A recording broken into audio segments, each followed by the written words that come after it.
চিতই পিঠে তো খেয়েছেন, তবে এরকম জালি চিতই পিঠে একবারও না খাওয়া হলে ঝটপট অল্প সময়ে বানিয়ে দেখুন। পিঠে এত সুন্দর হবে যে পিঠে দেখেই মন ভরে যাবে, আর খেতে তো এত মজার যে একটা দুটো খেয়ে মনই ভরবে না। একদম তুলোর মতো নরম তুলতুলে আর হালকা একটা পিঠে, এত সহজে এত সুন্দর একটা পিঠে হয় না দেখলে বিশ্বাসই হবে না। আর এই গরম গরম পিঠেগুলো এভাবে খেজুরের গুড়ের সাথে কিন্তু ভীষণ ভালো লাগে খেতে। নমস্কার বন্ধুরা, নতুন একটা পর্ব দেখার জন্য আপনাদের সকলকে স্বাগত জানাই। আজকে তৈরি করে দেখাবো জালি চিতই পিঠে। চিতই পিঠে তো আমরা খেয়েছি, তবে এইভাবে জালি চিতই পিঠে তৈরি করে দেখুন। বানানো যেমন সহজ, খেতেও ভীষণ ভালো লাগে। দুনিয়ার সব থেকে নরম তুলতুলে পিঠে বলতে পারেন। তো চলুন খুবই সহজভাবে বানিয়ে দেখাবো, আশা করছি অনেক ভালো লাগবে। তো আজকে পিঠেটা একটু অন্যভাবে তৈরি করে দেখাবো। তো এখানে একটা বাটি নিয়েছি, বাটির মধ্যে মিডিয়াম সাইজের একটা বাটি মেপে নিয়ে নিয়েছি 1 বাটি সুজি।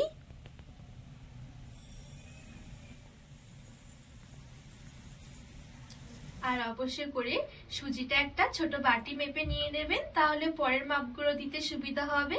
তো ঠিক ওই বাটি মেপেই আমি হাফ বাটি নিয়ে নিয়েছি শুকনো চালের গুঁড়ো। বাজারে যে চালের গুঁড়োটা কিনতে পাওয়া যায় আমি সেটাই নিয়েছি।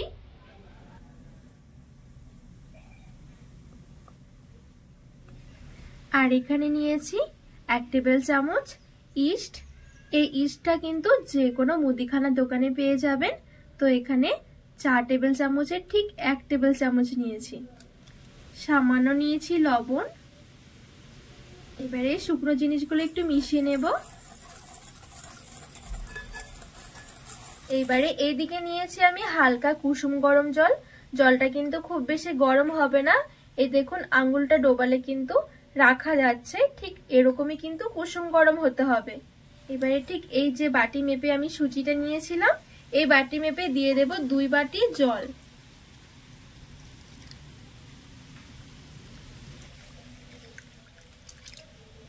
ভালো করে নেড়ে চেড়ে মিশিয়ে নেব।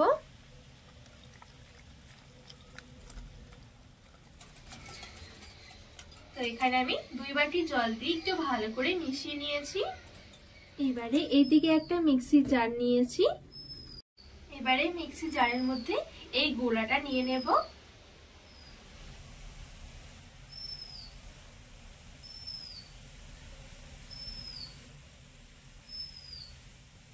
এবারে ঢাকা চাপা দিয়ে মিক্সির মধ্যে একটু ঘুরিয়ে নেব। তো এখানে আমি মিক্সির মধ্যে খুব সুন্দরভাবে দেখুন একটু ঘুরিয়ে ব্লেন্ড করে নিয়েছি।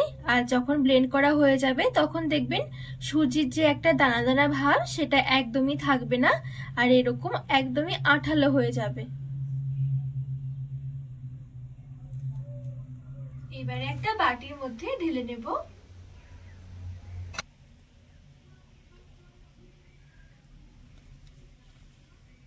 তো সবটুকু আমি এখানে একটা বাটির মধ্যে নিয়ে নিয়েছি। আর এখানে আমার একটু ঘন মনে হচ্ছে।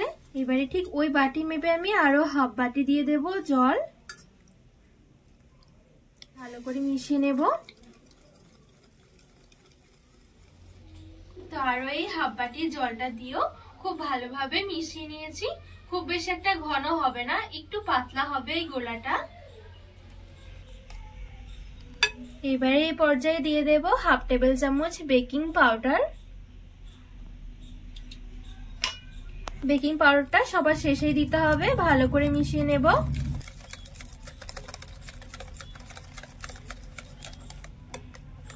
তো এখানে আমি বেকিং পাউডার দিয়েও খুব ভালোভাবে মিশিয়ে নিয়েছি।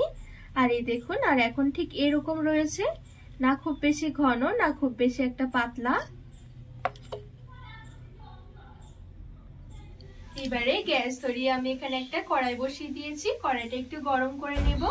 আপনাদের হাতের কাছে থাকা যে কোনো কড়াইয়ের মধ্যে কিন্তু করতে পারবেন। এইবারে সামান্য একটু সাদা তেল দিয়ে দিচ্ছি। তেলটা এভাবে করে একটু চারদিকে লাগিয়ে মুছে নেব। আর এদিকে যে গোলাটা রেডি করে রেখেছি এখান থেকে 1 হাতা মতো নিয়ে নিচ্ছি, আর ঠিক কড়াইয়ের মাঝ বরাবর দিয়ে দেব। কোনোভাবে কিন্তু ছড়ানোর দরকার হবে না। আপনিতে দেখবেন খুব সুন্দরভাবে ছড়িয়ে যাবে। এবারে ঠিক কিছুক্ষণের জন্য অপেক্ষা করব। গ্যাসের আঁচটা মিডিয়াম থেকে হাই আঁচের মাঝামাঝি রেখে দিতে হবে। আর এই দেখুন কত সুন্দর জালি হতে শুরু করেছে।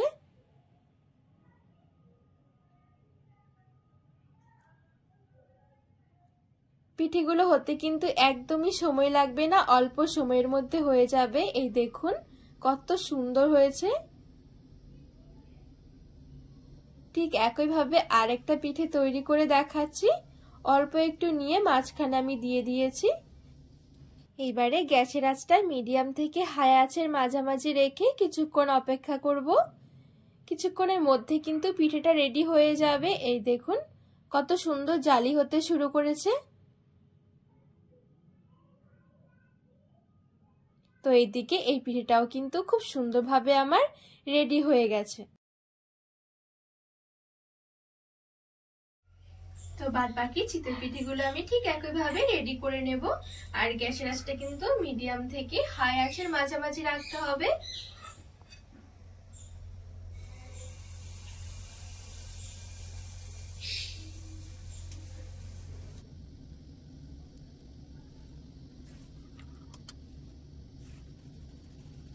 আর এই দেখুন কত সুন্দর হয়েছে।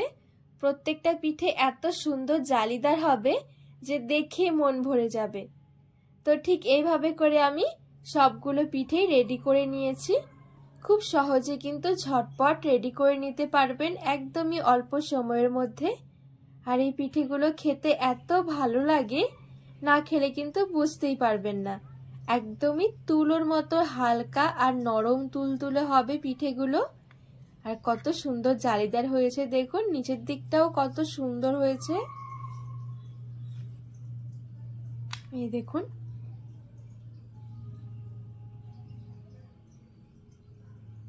একদমই নরম তুলতুলে।